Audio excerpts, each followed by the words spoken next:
Well, Stu, that's beautiful out, isn't it? Yes, it is. And I know you have lots of warm thoughts in your heart for today. As always, Stu. As always. I misunderstand, right? I don't get the picture, right? It's not going to be a happy moment. Well, happy, depending on your perspective. I do like the fact that, we finally have some sun. We have some nice weather.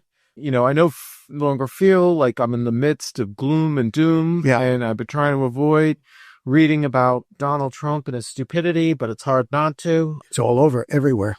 Really. I mean, with his henchmen. And what's funny about it is, though, I don't want to get too much. This isn't what I wanted to cover, but his whole administration is in total chaos. Like, if you read the backstory reports, it's like with all these dysfunctional people, it's right. Yes, it's worse than the first time.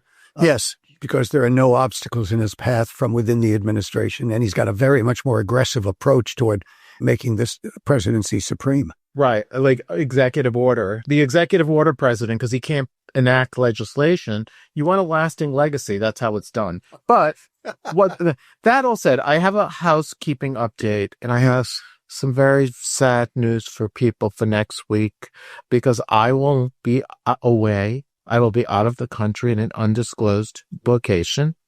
So Stu, with his busy and jet-setting schedule, can't meet me next week because of this. Not because of me, of course. And so we won't have a podcast on next May 4th, but we will, hold your breath, resume on May 11th. And God knows how much thunder and lightning I will have to dispense with. But I just wanted to get that out on the table, and I wanted you all to lament the fact that you'll have to miss us for a week.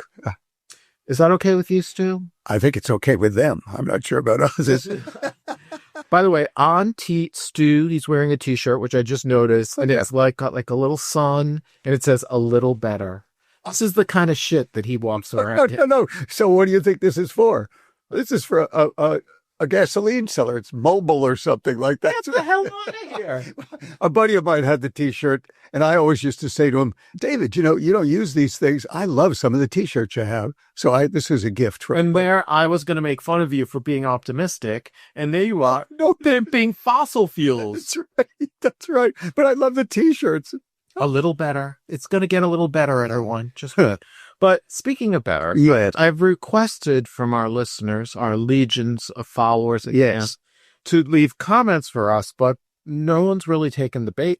Okay. I don't know why. I wish you would. But I did get one comment from a very devout listener, and I wanted to share it with everyone. It's actually, unfortunately, it's positive. It's not negative. I thrive off the negativity. But here's what they said. It says, Unhinged is a great listen. The hosts are informative, funny, and uncensored. Sometimes you wonder if they are actually the hinged ones in an unhinged world. This podcast reminds me that there are actual adults in America. It gives me hope while cracking me up. Now, isn't that wow? That's lovely. Nice. How much did you pay her? Not a cent. Unlike Elon Musk, I don't have to pay women to say nice things about me or to have my babies. So, yeah. So, it's nice. That is good to hear. We could use more of these comments. One way or the other. Now, on the other hand, the peanut gallery has not all been so glowing, because I've gotten other messages from other people who shall remain nameless. Yes. And one of them mocked me because they said, how could you have never worn Levi's? Oh, I think I want to know that person. That person has a good sensitivity. That person needs help too. But in all truth, Stu, I went back into the dark recesses of my life.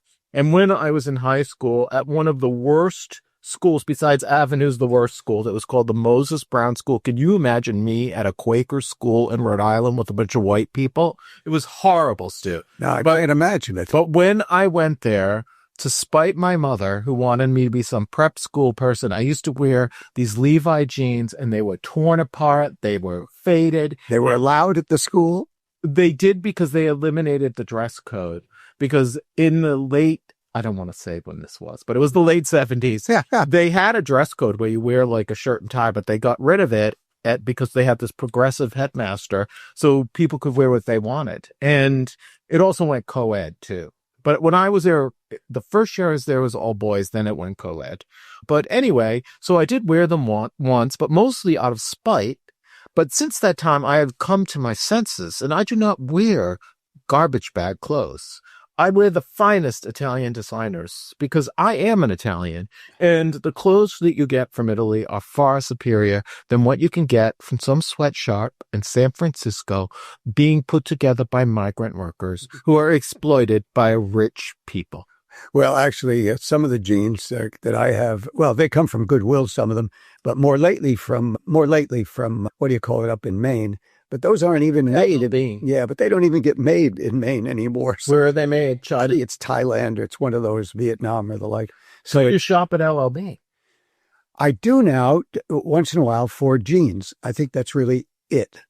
But because I want jeans, and I can no longer get good used jeans in some of the Goodwill shops that I used to go to. They've become more upscale, or they've gone out of business. I don't wear vintage clothes ever because I don't want anything that someone else has been on another person's body. And I don't care how many times you clean it. But I've been to the flagship store in Freeport of LL Beam. It is quite an experience. I can't say I would wear their clothes, but I do have those duck boots, when it snows, because they are actually good. I'm very glad. Yeah, I thought you'd want to know. I was also viciously mocked by the same very person, Stu, because I said in a hypothetical matchup between AOC and JD Piglet Vance that I would vote for AOC. I know. I was mocked.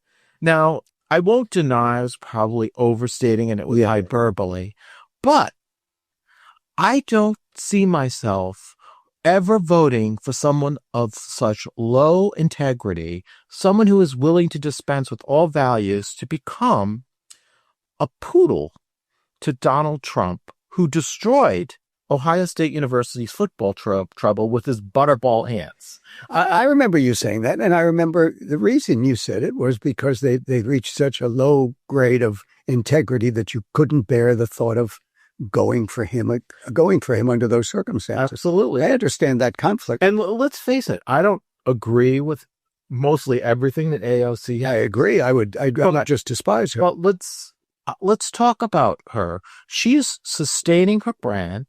She is a smart politician. She is drawing a lot of crowds. I'm surprised you haven't said dresses better now. She's made herself into a much more attractive person. She's always been cute, but she's definitely, so I would say she's professionalizing her progressivism. And if the pendulum were to swing in an angry way to the left as it previously did before Trump, she could be the vehicle for that. For those who mock her, like all those people on Fox News, I think she could be a threat. But that all said, JD Vance, not only did he destroy the trophy, the day before Pope Francis died, he met him and for a brief meeting, and he told him, "I'm glad you're feeling better." The next day, Pope Francis died of a stroke. Now, is this a coincidence? Destroys him. Come on. He is the de Blasio of our era. De Blasio. We're going to talk about the woodchuck. You're going to say the groundhog. The groundhog. He killed a groundhog. Now, JD Vance. No, there is actually a conspiracy theorist online and think JD Vance killed the Pope. Well, I would say this. He certainly didn't come by his opportunity to visit with the Pope in a normal way. They must have exhausted all means to get him there. Yeah, no, the Pope wasn't in good shape, but I think JD probably, the Pope was liberal, but more liberal than generally speaking. So what we've also determined about JD Vance is not only is he fat, he's got butterball hands, and he's the kiss of death. I'm sorry, I love it. And as far as the next Pope, I heard them talking, now this is even more hilarious. Those idiots on Fox News were talking about how Cardinal Dolan should be the next Pope. Now, are they even serious? No way. He doesn't have any chance whatsoever. He doesn't have, I think he, in a practical sense, in a theoretical sense, I think he'd be wonderful. He's got so many fine qualities, but there's no chance in the real world. an American in this environment, it's hardly unlikely. Trump in the background? Yeah. With Trump in the background? No, not even possible. And also, I would like to point out he's Irish. Well, I know there's no soft spot in your heart there, but it's anyway. I now I want to update. This is kind of a happy announcement, Stu. Yes. Well, you talked about the Preston school, and I mentioned how my friend went there. She was a cheerleader. Yes. And one of the other distinguished alumni of this august institution is everyone's favorite pop star and celebrity, J-Lo. Jenny from the Block used to have a little, now she has a lot. Now, when Preston was in crisis, and I put that in quote marks, J-Lo didn't lift a finger to help her school. I hadn't done that a damn thing. She's too busy in Hollywood, screwing some ex-boyfriend, marrying him and divorcing him again. You know, she's a streka, a real streka.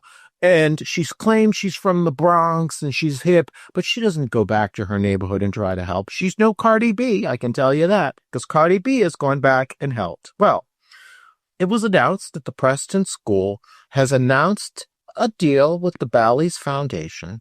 They bought the land from the sisters, those greedy little sluts, and they're going to lease back the facility to the diocese or to the... That was what Bally's had proposed. Right. And they're going to pay like $1 of rent. Yes. And Bally's is going to get to build its casino. And it's all seems to be working out.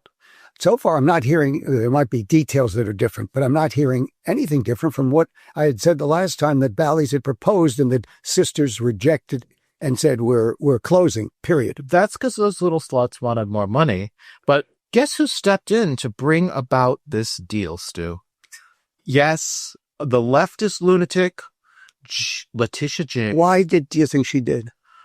Because I think at the end of the day, she probably wanted to help the people who sent their kids to school in the Bronx. You know, she maybe had some altruistic reasons. I agree. She's very ambitious and she'll do what she needs to get ahead. But Letitia James was able to close a deal. Yes. Stu, a real estate deal, no less. No, oh, I know where you're going. Now, as for our art of the deal precedent, so far, the Ukraine thing has not been resolved. The Gaza ceasefire's over. Israel's bombing them again. We had some hostages released, but there's still a number being held. And despite all this talk about tariff deals, I have not seen one of them. And one of his minions was about 2 weeks ago was saying in one of these informal cabinet meetings that I do appreciate from Trump, and the guys are just chatting. And this, one of the guys, I forgot what his name is, the one in charge of some of the tariff matters, not Navarro, but some other guy.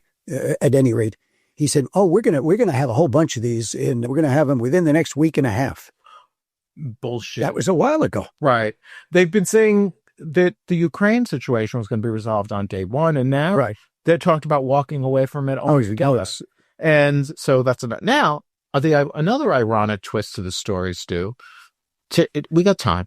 Tish is being investigated for mortgage fraud by Trump as an act of revenge because she apparently claimed that she had a Virginia residence and she claimed in the mortgage application it was her principal residence.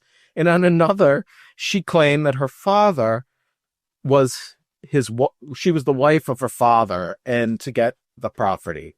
So our little real estate... She claimed she was what? Her father's wife on some mortgage application. Now, granted, this is information we're getting from the Trump people, but they're going after her for mortgage fraud and they're trying to prosecute her. It's like revenge, you know. Oh, I'm sure it will be. Right. I want to see how I can't get it. Well, all I know is this woman is a real estate queen. She can close a deal. Ask Bally's in the press. So that's good news. As for Trump, bupkis. On that note, Stu. Yes. I have completed my little potpourri of items. Yes, you have. All right. I want to go to something of a more macabre nature. Oh, God. It's got some humor in it, though. So let me start by saying that there's an active market in the sale of body parts in this country. Who knew? I mean, but yeah, there was a Law and Order, one of the original Law and Orders years ago, that had a wonderful segment on one aspect of the body part matter. It was the taking of organs for transplant but it was the taking from people who had not volunteered their parts. In other words, they were killed for their parts.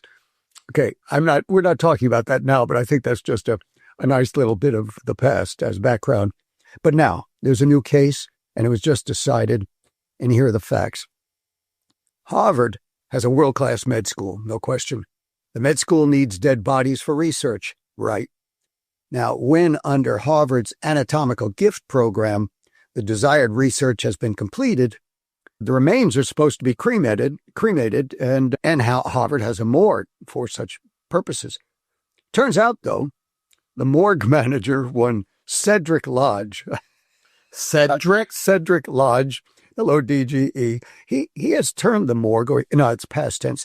He turned the morgue into a treasure trove for those who collect body parts. Lodge dissected and stole parts from cadavers that had been donated to Harvard, including heads, brains, skin, and bones. Oh, my God. At times, it gets better and sicker.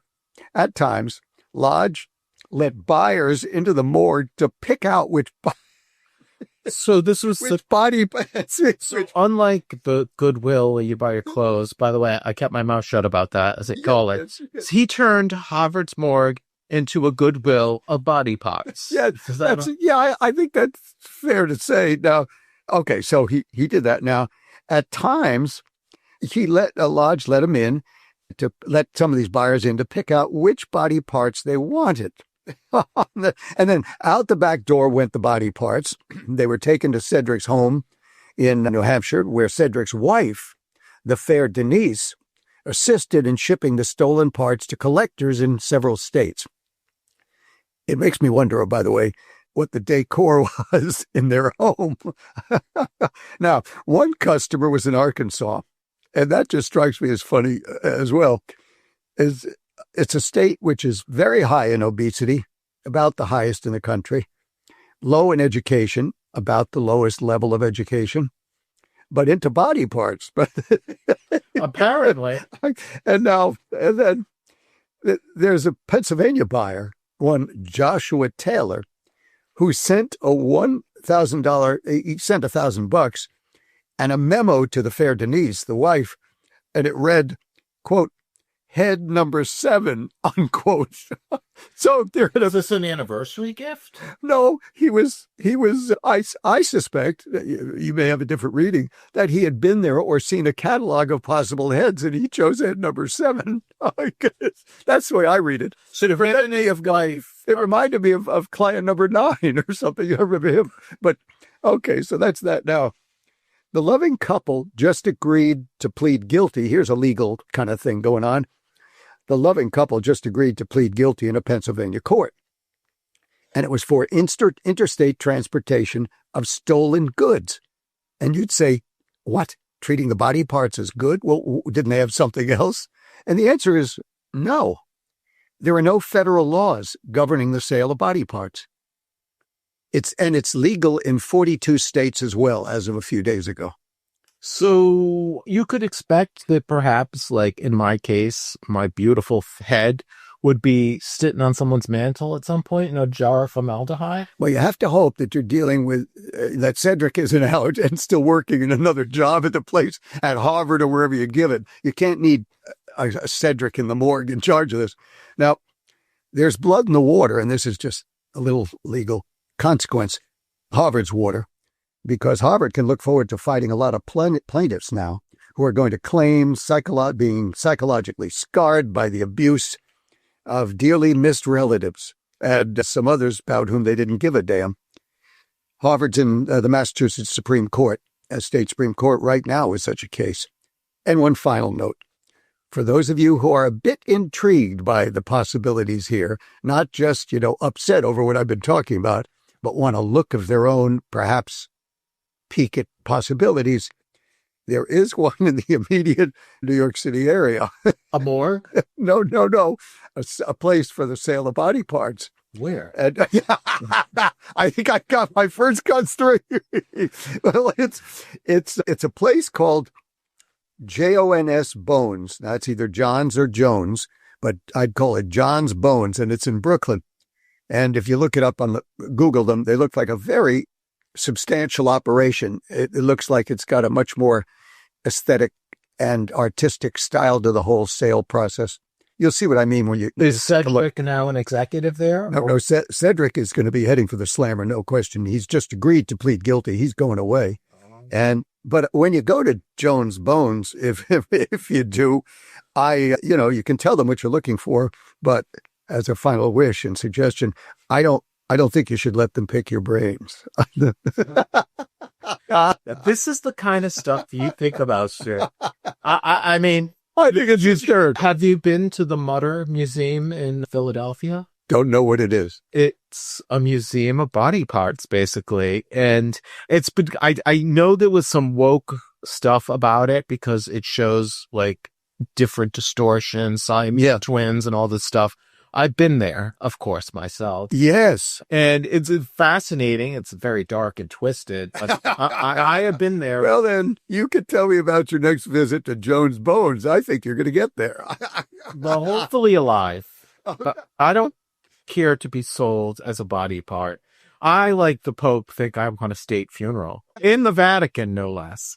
And that is my objective. And unlike the Pope, I don't want some modest pine box. I want like a gold sarcophagus. Are you going to arrange this for yourself or trust that others will want to give that to? Well, I'm guessing once I'm gone, they're just going to want to dispense. Pine box. Yeah. Or a small urn. Put me in the fires, get rid of me. Yeah. And that's the end of it. Sure, I'll go.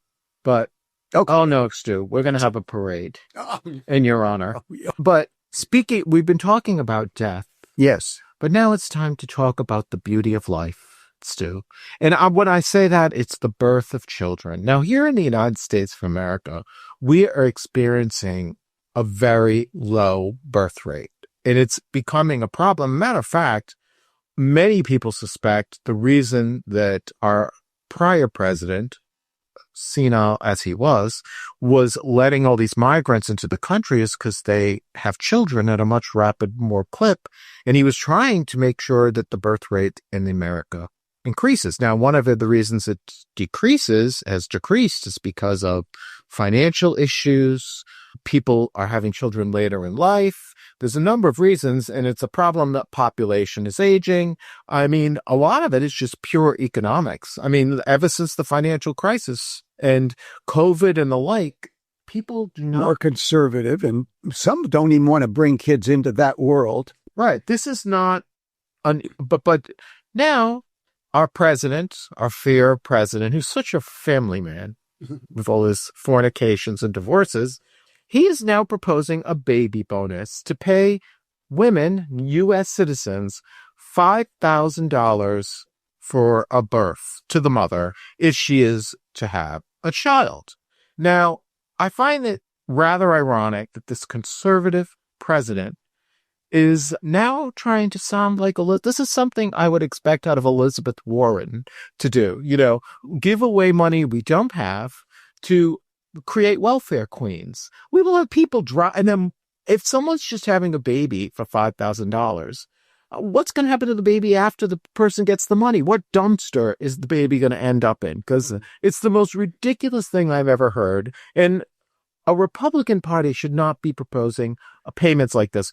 And may I add, two of the big proponents behind this idea, one of my favorite, JD Piglet, oink, oink, oink. And of course, the autistic baby daddy himself, Elon Musk, because he is also vehemently concerned about the population declines. And matter of fact, he has bragged about his 15/14 children. And one of his objectives is to repopulate America with very smart people. This is all in a Wall Street Journal article. So he's only reproducing with women he feels are smart enough so that he can create almost like a master race. Who does this sound like? See you.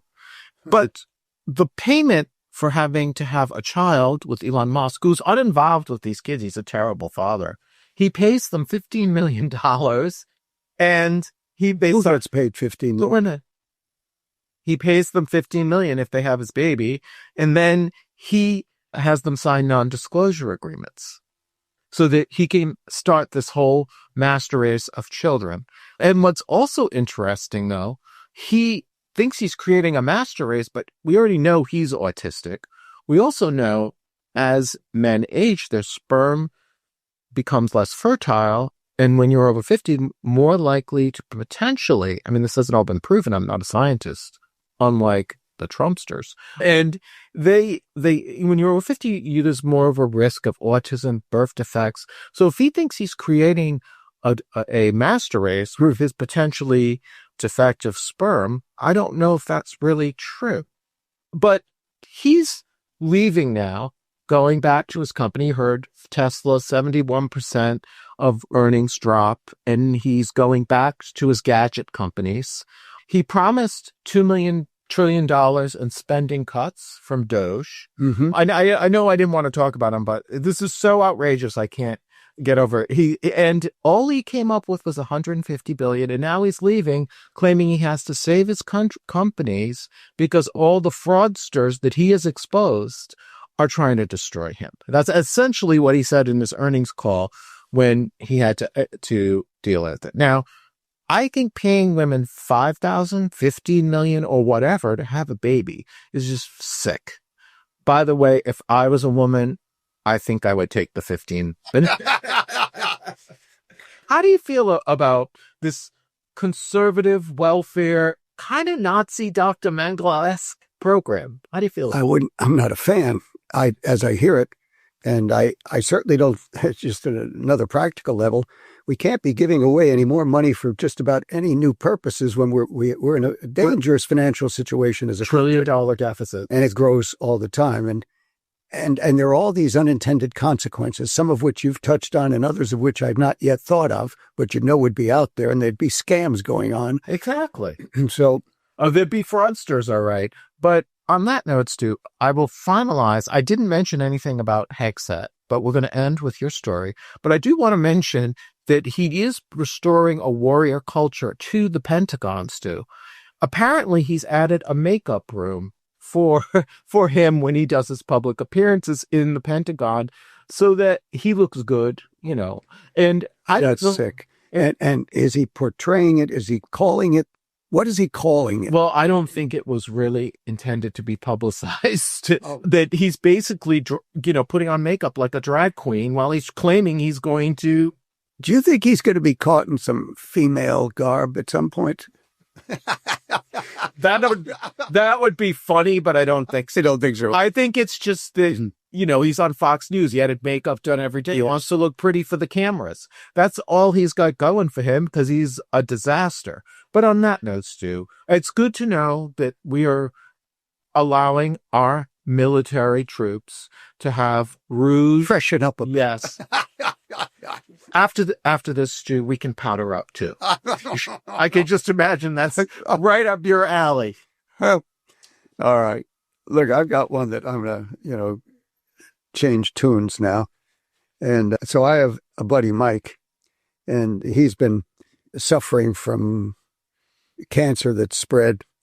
And for now 4 or 5 years, he takes tests. He gets onto one plateau for a while and seems he'll be okay, and then drops. But he struggles, and he's very resolute. He's very tenacious. He's always been rational and never yells and screams. Always has something smart to say when a few words come out of his mouth, and compassionate as well. So I was disappointed to see last winter when I went to visit him with my friend Sandy.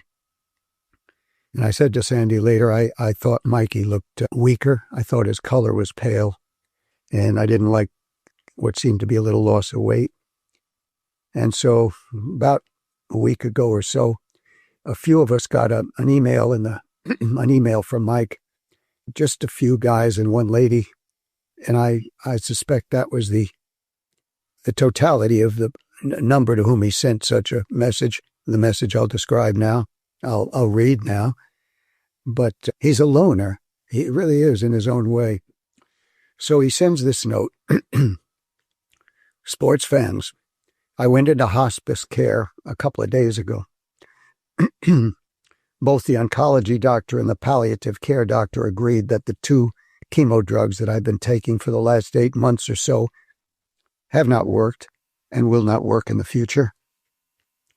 Also, my little body, and it was strange to hear him write that, also, my little body is too weak to stand the strain. Furthermore, both doctors agree that there is no other drug or chemo now existing or in the pipeline that will stop the cancer.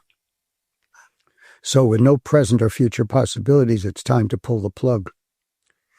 Hospice care will be at home with a care provider, probably for 8 hours a day, with doctors and nurses on call. Hospice care is usually confined to patients with 6 months less to live, 6 months or less to live. The oncologist says that bladder cancer, his base case cancer, is quick. So in my case, I think weeks or a few months. I'm telling you all this on the theory that a few facts are better than a bunch of rumors. I don't expect you to do anything, certainly no plants or flowers, not a fan of visiting either. We have enough memories. Phone calls are good. Cheers, Mike. And so I called him. After a few days, I wasn't sure I was ready to call him. Tried to reach him, finally reached him and said, Mike, I know you. I said, I would feel sad and some other adjective I had, I don't recall. But if I were not to see you again before you passed, it would seem a little cold. Impersonal is the word I used. And I said, but I'm reading your lines again on the screen in front of me on my computer, I told him. And if that's your position, then certainly I'll honor it. And he said, yeah, no visitors. And he said, and I said, I don't know if I said exactly why, but why is that? But he said, such a visit would not be the same. And he's right. He's right. If I were to go there or anyone else was to go there, you'd be seeing a withering person, not a happy person, not much to say except goodbye. And I understood, and I understand his position. It sounds solid and honorable and basic as he is. So he said, but I would, like to hear every once in a while from you. So give me a call. I said, that sounds good to me. So that's where we've left it. He's just a very good man. And I'm sad he's going. Well, I'm sorry to hear this, Stu. And you don't have to worry, though, about me, Stu. Because when I'm on my last legs, I want a spectacle. I want people throwing themselves on the bed, crying. Someone has to. Oh, you're going to have to hire some of those. You have to pay them in advance. I will. Okay. I will. It needs to be a spectacle. But on a serious note, I understand people in their last days just maybe want to have a little isolation. They don't want people seeing them in the condition they're in. And it's you got to respect what people's That's right. Their wishes. And others who want spectacles and other stuff, that has to be honored too. Exactly. I want it to be like a Las Vegas show. That's what I want to be. Although I do want all my body parts preserved and not sold off to some weird sellers. I'll talk to Cedric. He's probably going to some prison in Massachusetts somewhere. No, it'll be the case was in Pennsylvania where they got him for interstate body part transportation. So presumably he'll be in a prison there. And his last name is Lodge. Lodge. Is he part of like the Cabot Lodge? I don't think so. Cedric and the fair Louise, what do they call her? Denise. They're of a different color. Oh, okay. But you said Cedric worked at Harvard, right? At the Harvard morgue. He was manager of the morgue. He was the manager of the Harvard morgue. Yes. Okay. All right.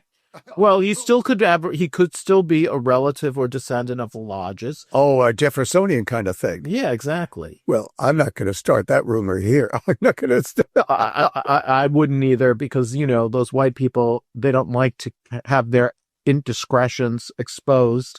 They try to keep it quiet. And when I say white people, I mean the colonialists who came to this country and stole the land for American Indians, aka the WASPs. But now I sound like Kamala Harris, so you're going to have to shoot me, Stu. But on that note, yes, I do appreciate you sharing the story as well as your body pot story. And I enjoy the company. I'm going to miss you next week. That'd be tough. But for the rest of you, please tune in on May 11th from when we return. And also, please leave comments, because if you do, I won't mention your name, but I will mention your feedback, negative or positive, and we will dissect it brutally. But anyway, until May 11th. Bye.